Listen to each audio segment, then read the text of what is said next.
Part 1 of the Battle of Russia, you saw the Russian people's historic defense of their land against centuries of unsuccessful invaders.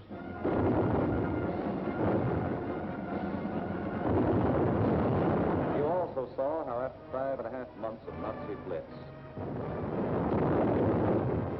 the Russians stopped Hitler at the very gates of Moscow, and how, in spite of Hitler's prediction that by December of 1941, the swastika would fly over the Kremlin towers. December had come, but it wasn't the swastika that flew over the Russian capital, and it wasn't the Nazi conquerors who marched through the streets of the ancient city, but fresh reserves of the Red Army on their way to reinforce and relieve the front lines.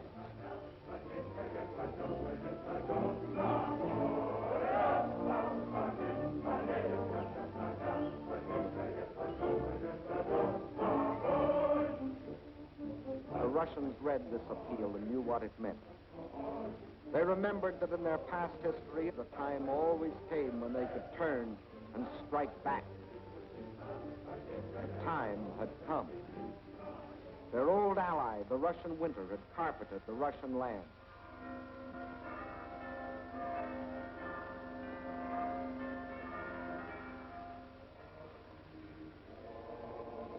And while in the churches of Russia, men of God prayed for victory against the invader,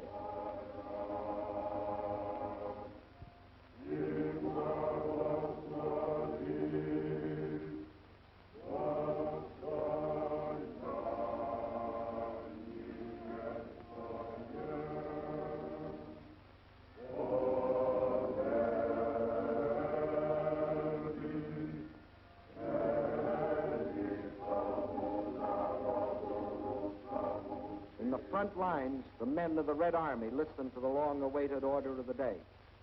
The whole world is looking to you to destroy the German hordes. The war you are fighting is a war of liberation, a just war.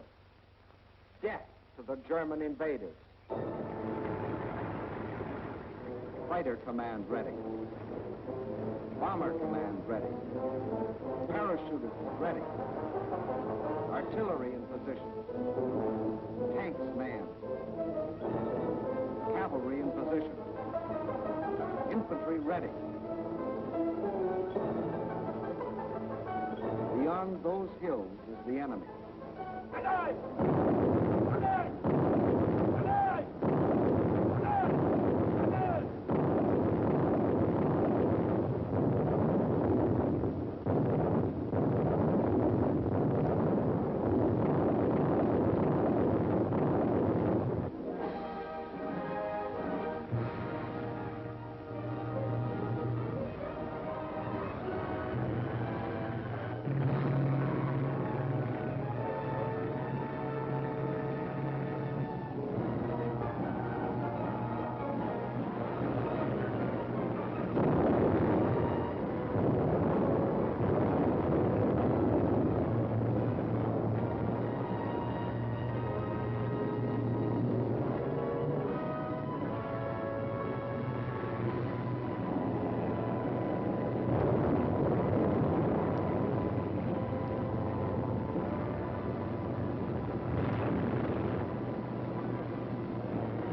Now it was the Germans' turn to fight for their lives.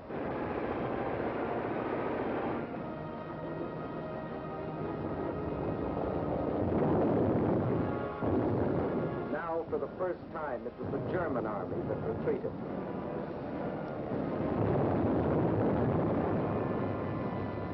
Now it was for the Germans to learn the terrors of strafing.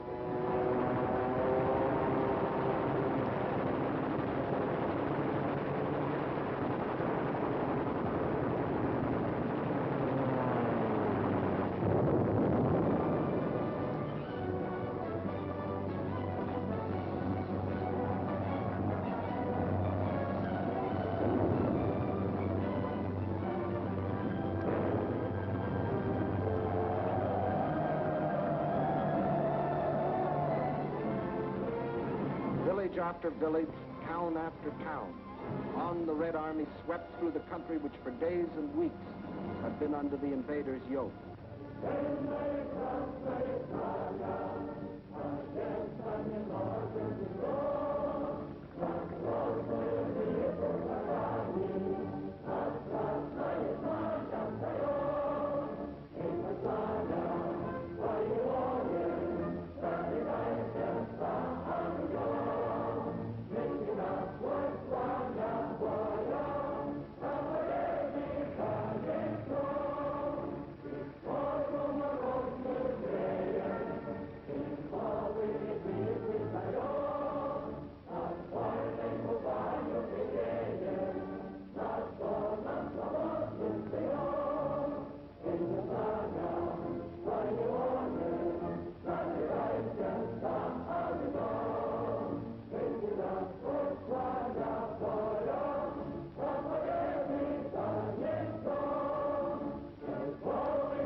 Out of the cellars, out of the forests, out of only they know what hiding places, come the men and the women and the children that had once called these towns home.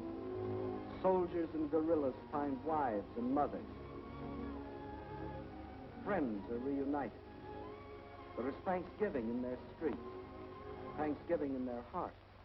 But there is also something else, something they will never forget, their ruined homes. The shattered towns they once had known as thriving and prosperous communities. They stand gutted now, ghostly relics of what they once had been. Nothing has been spared.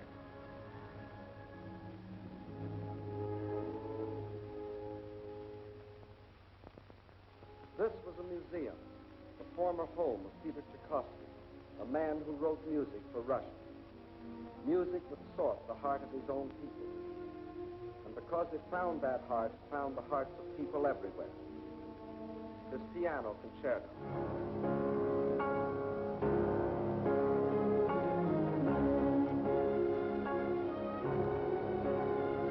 The Fifth Symphony.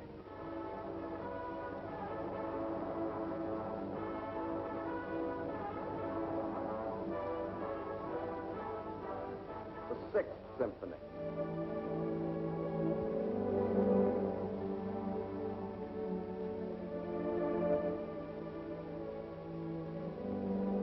His work was, is, and always will be inspiration to countless millions.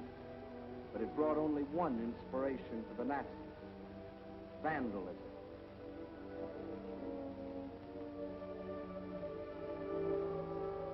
And this is the home of Leo Tolstoy, the author of the immortal novel, War and Peace. His home, too, was a museum, until the Germans came. And this is Tolstoy's grave.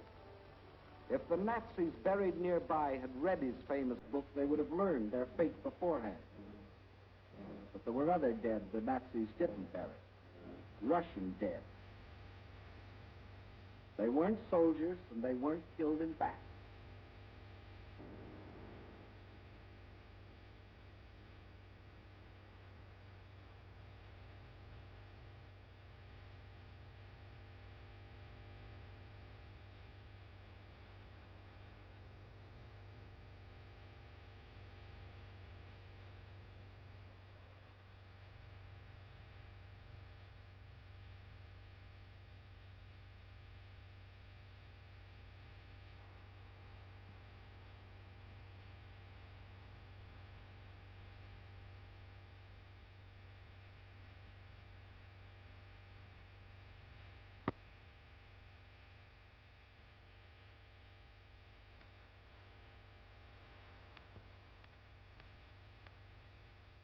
No, these aren't dogs.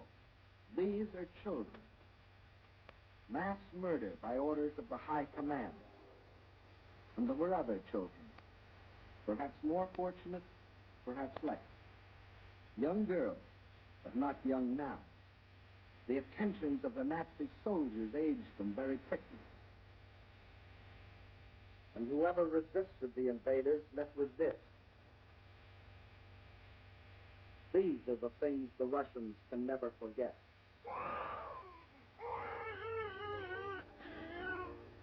These are the things the Russians will never forget. These are the reasons why every Russian pledged his life to uphold this sacred oath.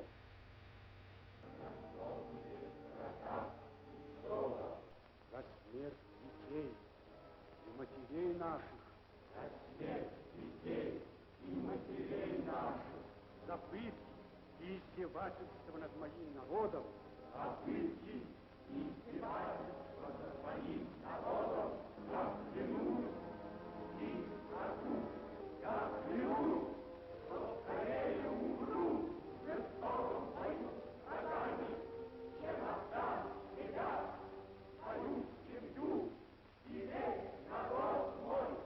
Рабство коварного фашизма. Кровь за кровь. Кровь за кровь. Смерть за смерть. Blood for blood. Death for death.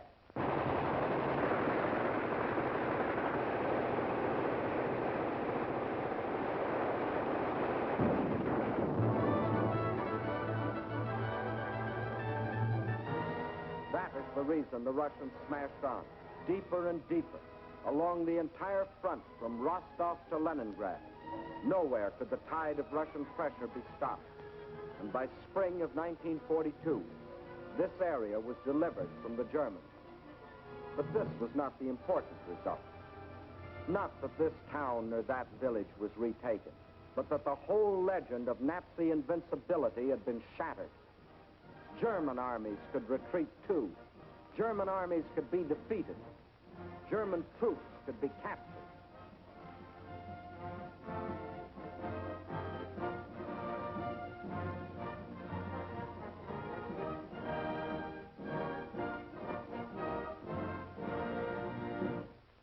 But besides this crushing offensive, there was another factor that shattered the legend of Nazi invincibility.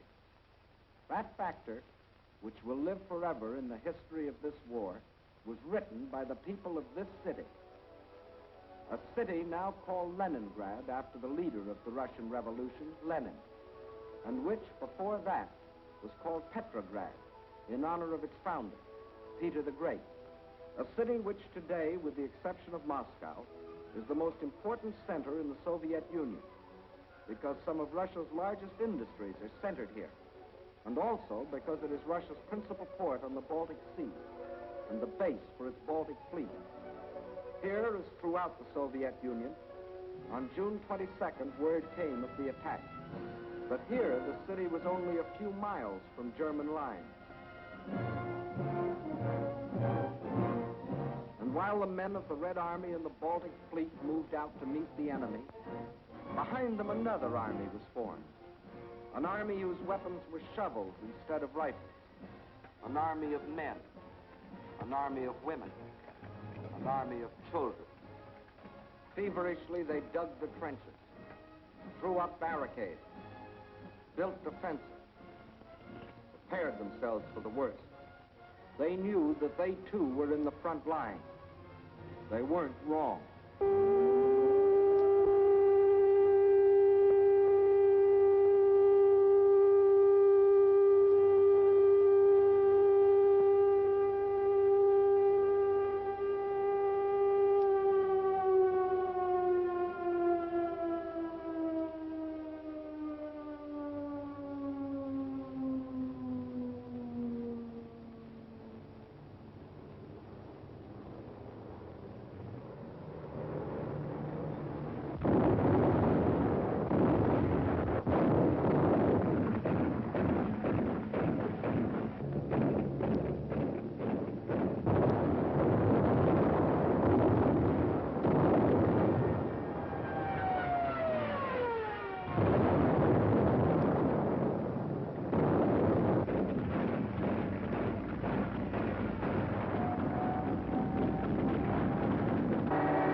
Leningrad's baptism of fire didn't stop with the darkness.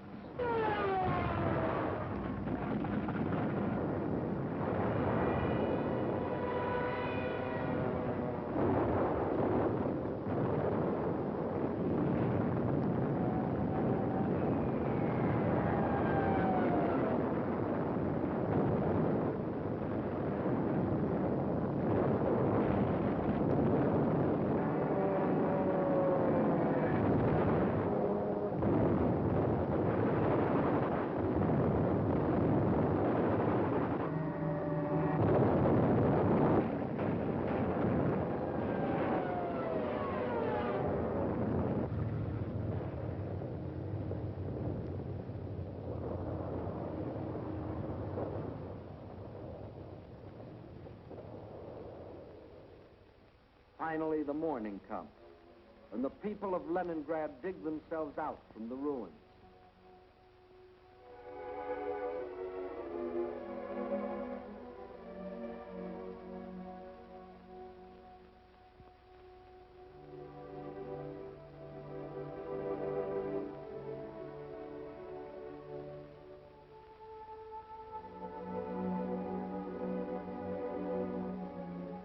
They seem very similar here to the people of London, of Rotterdam, of Warsaw.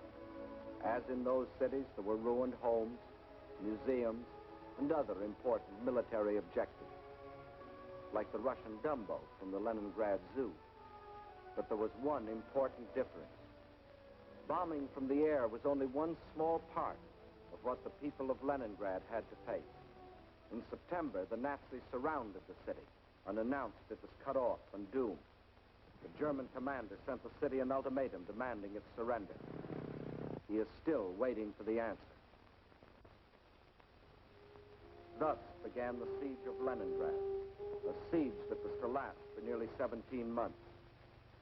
In Leningrad, as everywhere else in Russia, the winter came early that year. A cold, hard winter, the hardest in years. But here, unlike everywhere else in Russia, the winter wasn't an ally, but an enemy. Here, the 10, 20, 30 below zero temperatures could only mean more suffering, more hardship. In the trenches outside the city, trenches of snow and of ice, the defenders stuck firm to their oath, to die if necessary, but not to go backward one more step. And the enemy, in spite of all its efforts, was stopped at the very gates of the city. A city now facing disease, famine, destitution. There was no oil for fuel, no power for the electric line, but the people defied the elements and trudged the necessary miles to lathe and workbench. The pipes froze, water was shut off, so they dug holes through the streets until they could get to water.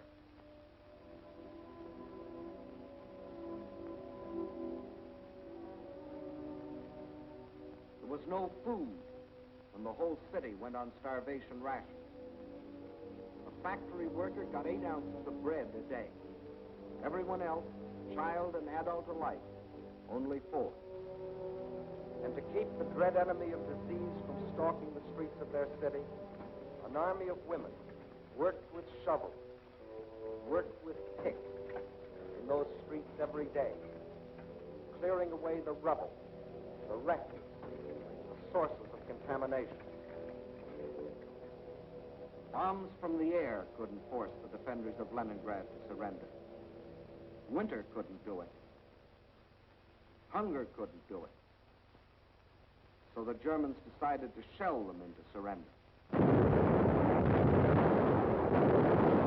For days, long-range guns hurled ton after ton of high explosives into the heart of the city.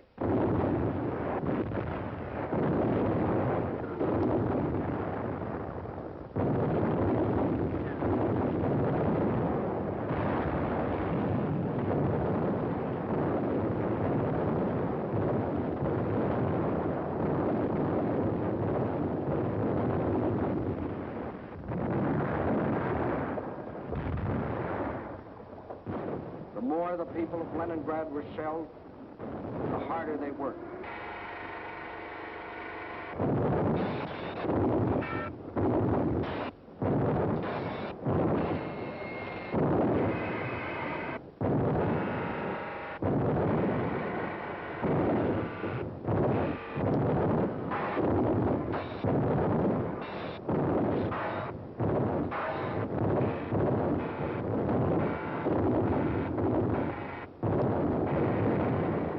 In a rain of high explosives, cut off entirely from the rest of Russia, with only their own hands to depend on. Their determination never faltered. Every day, more people died of cold, disease, hunger. This was Leningrad in its darkest hour.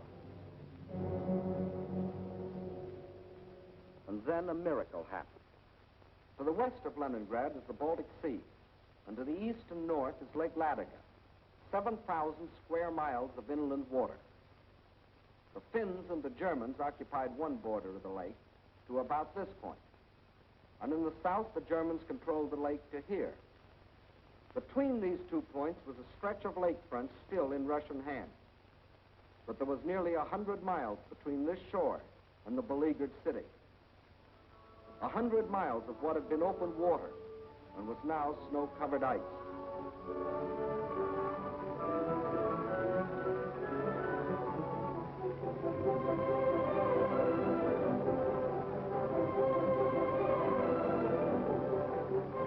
Across this frozen surface now went tractors, sledges, carving a road across the lake.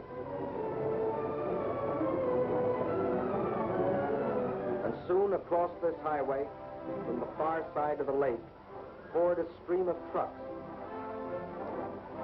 bringing in food, oil, grain, fuel, truckload after truckload of fresh life for the people of the city. Too late, the Germans discovered that they had left one avenue of rescue open.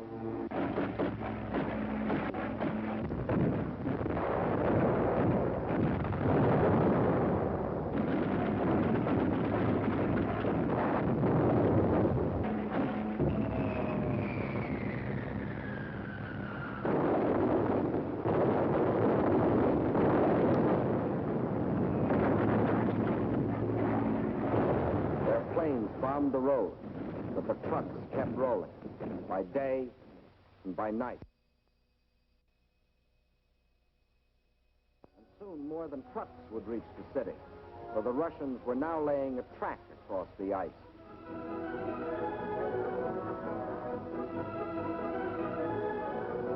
To the heroes of Leningrad, says the inscription on this locomotive as it starts its pioneer voyage. From the far shore of the lake, it brings food, medicine, supplies of all kinds. Across the lake and into Leningrad, this train is but the first of many. Trains that not only brought in supplies, but that could take out the wounded, the sick women, the half-frozen children.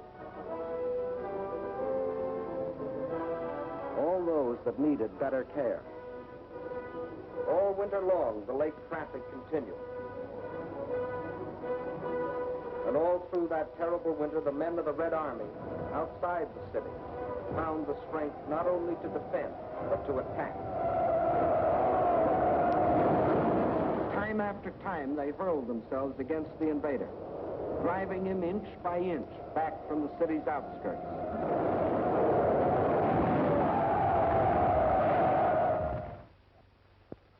And then spring came. Spring.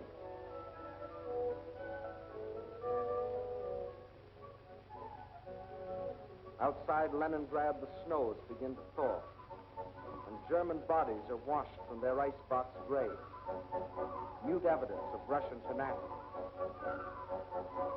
The warm breath of spring is felt, too, on the frozen surface of Lake Ladoga, but the trucks continue to roll, even though the ice is melting beneath them.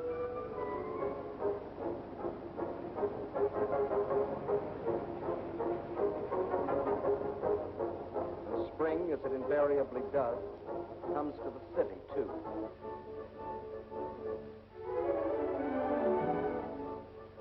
Spring is more than a new season to the people of Leningrad. It's a new life. The city begins to breathe again. For the first time in months, the trolleys ran.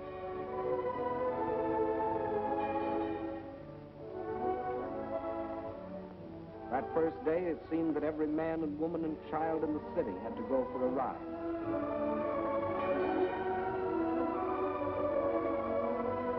This was life again. Life for the Leningrad children that weren't killed by Nazi bombs or by the horrible winter. Life for the Russian wax, the women of the Red Army. And for the Russian waves, the women of the Red Fleet.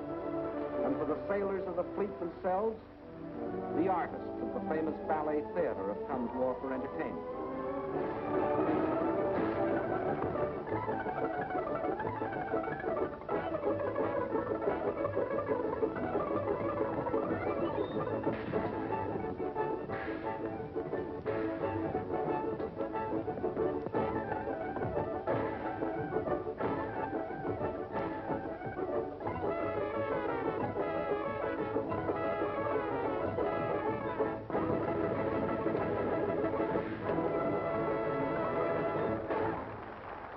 Spring is here. Summer is coming. And Leningrad is still free. Although some Germans did finally succeed in getting into the city. But under different circumstances than they had anticipated.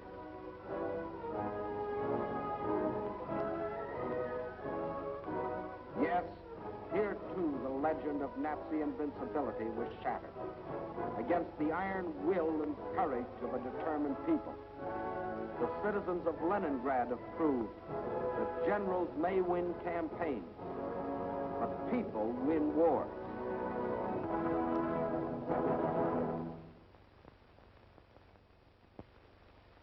By summer of 1942, new posters were appearing in the streets of Moscow. Posters that greeted and welcomed their allies. Allies whose help was already arriving in Russian ports. Allies whose friendliness had sent drugs and food and warm clothing to help sustain them in their darkest hour. But in spite of all this, the staff of the Red Army knew that they still faced the most powerful enemy in history, and that that enemy would attack again. But when this attack came, the whole German strength was to be concentrated on one objective: the Caucasus and oil.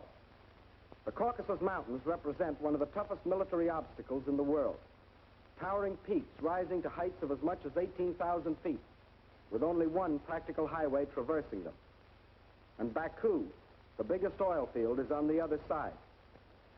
To reach Baku, the only feasible military route was along the coast to the Caspian Sea. But the map shows what a dangerously extended supply line this would entail. To make the operation a success for the Germans, the first necessity was control of the northern hub of the rail lines of the area and a new base of operations. That hub was the Volga River port we have come to know well, Stalingrad, named for Russia's present leader. The pride of this generation of Russians, for it was their city, built in their time. With the capture of Stalingrad, the Nazis would have a base from which to launch a flanking attack on Moscow. With one master stroke, the Russian armies to the south would be cut off from help. And in the north, Russian factories, Russian farms, and Russian armies would be practically cut off from Caucasus oil, and also from American and British supplies, which were shipped to Russia through Iran and Iraq. German control of the entrance to the Volga and its two main ports, Astrakhan and Stalingrad, would be a crippling blow for Russia. For the Volga is the vital artery through which flowed the lifeblood of supply. Early in May, the German offensive began along a front extending from Kursk to the Crimea. Within 2 weeks, the Nazi steamroller had overrun the Kerch Peninsula, although 2 months more were to elapse before embattled Sevastopol finally fell, giving the Nazis complete control of the Crimea and the southern route to the Caucasian oil fields. Next, they started to drive further north and drove through to the Don River in the area of Voronezh, then spread south and east until they occupied the whole area from the Don River south to Rostov. This left them in perfect position to strike against Stalingrad. Further and further south, the drive plunged on. And by the end of August, they had captured the oil fields at Maykoff, needless to say, first demolished by the Russians, and reached the northern Caucasus. Yes, the Germans were only a few miles from their goal, the oil fields at Baku. But two barriers still stood between them: Russian mountains and Russian determination. The people of the Caucasus joined with the army to form an unshatterable wall against the full onslaught of the attack.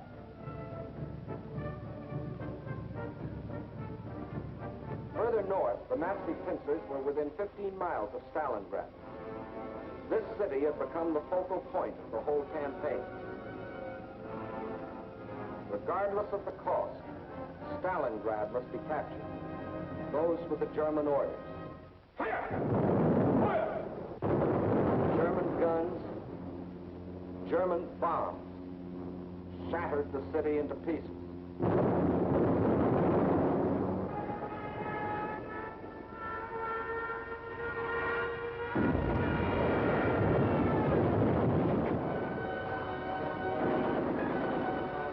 By September 20th, the Germans, after 30 days of grueling and ceaseless fighting, battled their way into the city's outskirts.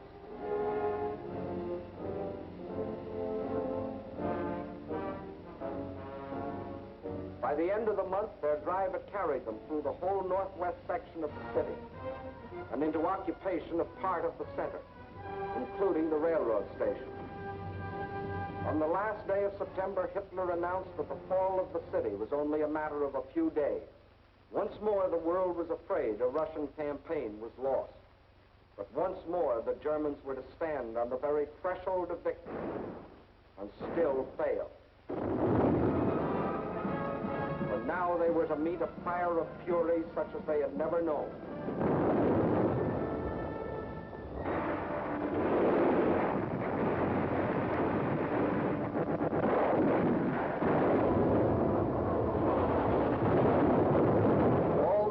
Before, the battles waged in the streets of Kiev, Rostov, Odessa, Sevastopol, these were all preludes to what happened in Stalingrad.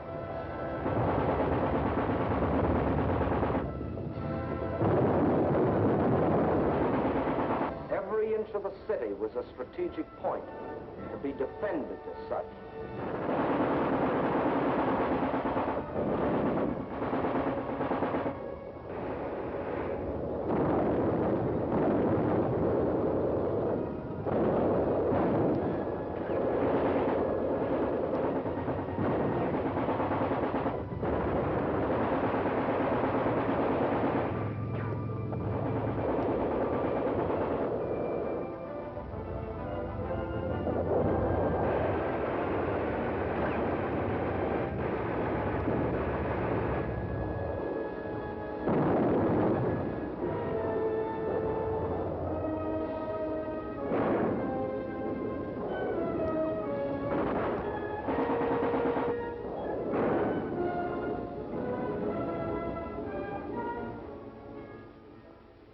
By the end of October, snow covered Stalingrad.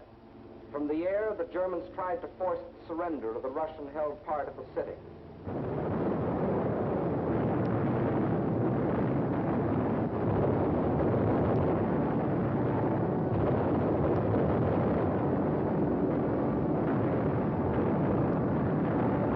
At the same time, the battle of the streets continued.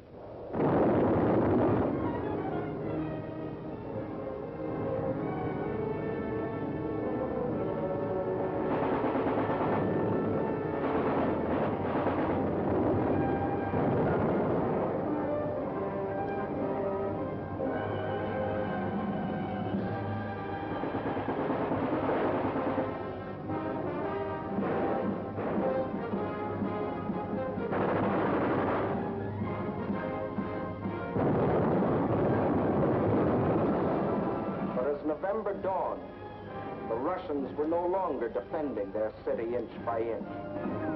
Inch by inch, they were regaining it.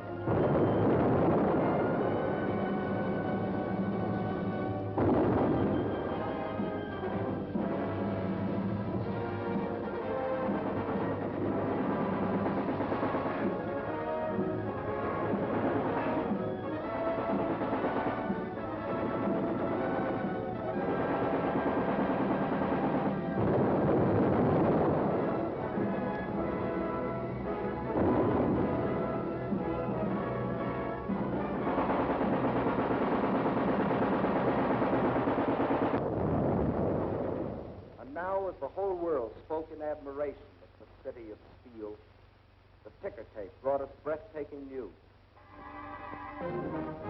American and British troops had landed in and occupied North Africa. Further east, the British Eighth Army was driving westward, pursuing the vaunted Africa Corps. And in the northeast, the Red Army had launched its smashing counteroffensive. The Germans were learning the real meaning of the word combined operations. As though a spring had been released, the Russians attacked along the entire front. In the far north, the Germans felt the first impacts. The Russians recaptured Schlüsselburg, breaking the Axis ring around Leningrad. Soon after, another offensive lashed out further south, bypassing the Germans' defense position of Rzhev and plunging down to Veliki Luki. Still another Russian blow fell in the Voronezh area, pushing a threatening spearhead deep into the German lines. In the far south, the Germans were moving away from Grozny instead of toward it, under the force of the Russian attack. At Stalingrad, the Germans were about to meet new opponents.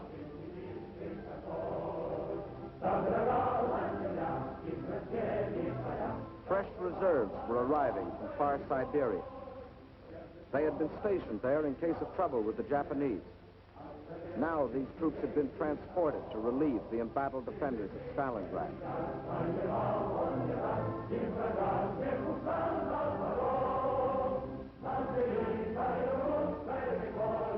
And as the reserves entered the city, at headquarters, the commanders of three Russian armies were meeting.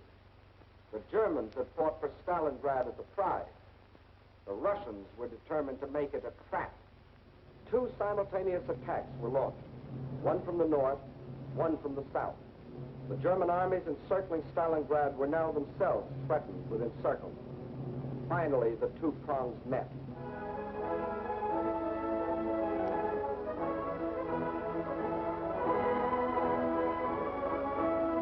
These battle-hardened soldiers of the Northern Army and soldiers of the Southern were emotional as children as they greeted each other.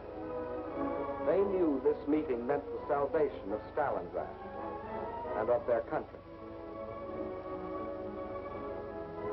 And on this Christmas of 1942, the people of the Soviet Union can celebrate with happy hearts. They have received a most precious gift from the men of their army, the assurance of ultimate victory. Just as in our hometowns, it is the Children's Day in Moscow. It is a happier Christmas this year. Today, there are no German bombers overhead.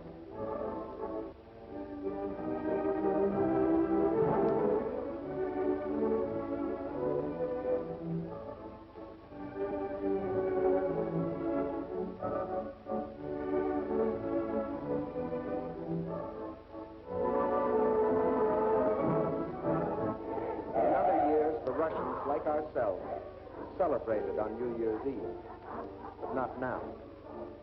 The factories are just as busy as on any other night. The moment comes. It is the New Year. С Новым годом!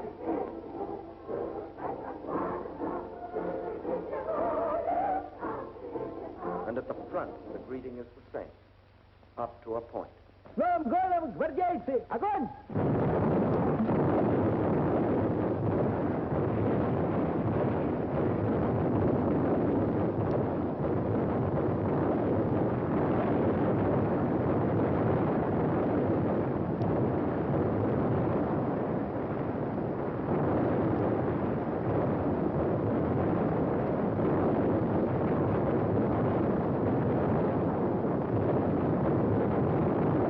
Outside Stalingrad, the icy winter becomes a fiery hell.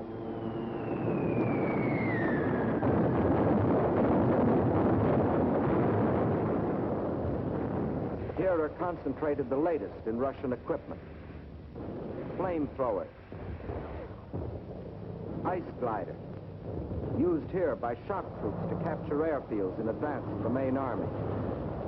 Rocket guns, Katyusha, the Russians call them.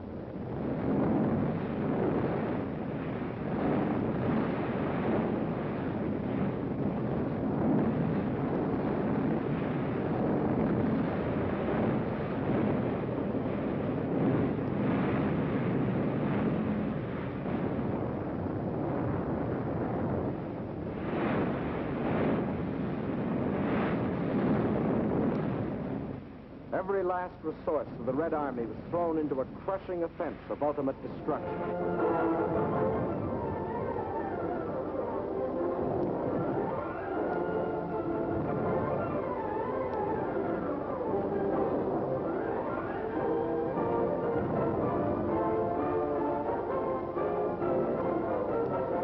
This was Kyle and Kessel with a vengeance. But the Nazis were getting Kessel instead of the Russians. And on February the 2nd, 1943, after 162 days of the heaviest fighting in the history of warfare, the last shot was fired. Peace came to Stalingrad. In the shattered streets, the blasted ruins, the ghastly evidence of their ordeal, the defenders of the city greet the rescuing army of the dawn. Stalingrad is free. The Nazis had capitulated.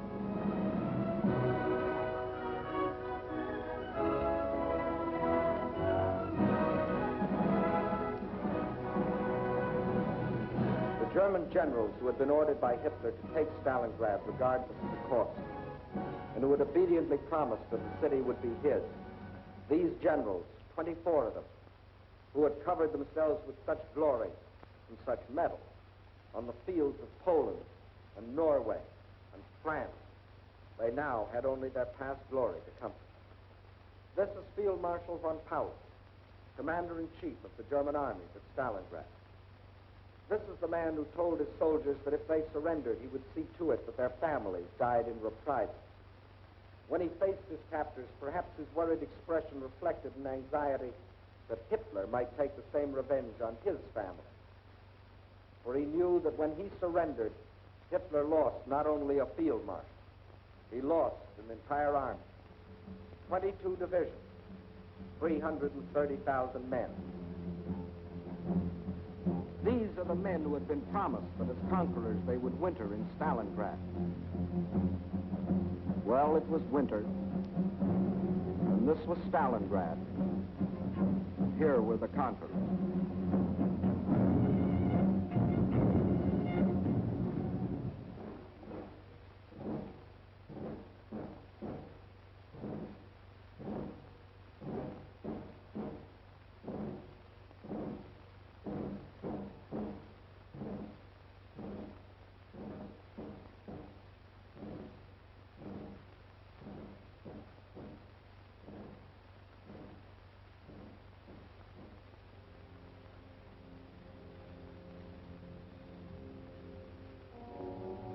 And when another spring broke over the Russian countryside, the results of the winter were clear.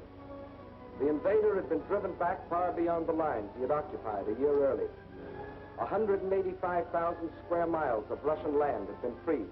And in this winter campaign of 1942, the Axis powers had lost 5,090 planes, 9,190 tanks, 20,360 guns, 30,705 machine guns, more than 500,000 rifles, 17 million shells, 128 million cartridges, vast stores of other materials, and 1,193,525 men, of whom 800,000 were dead.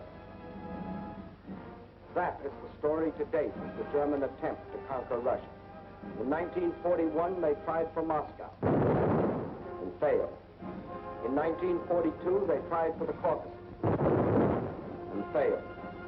In 1943, and for as many more years as necessary, they will not only be resisted wherever their failing power strikes, but they will be attacked, attacked, and attacked by these united people of these united nations.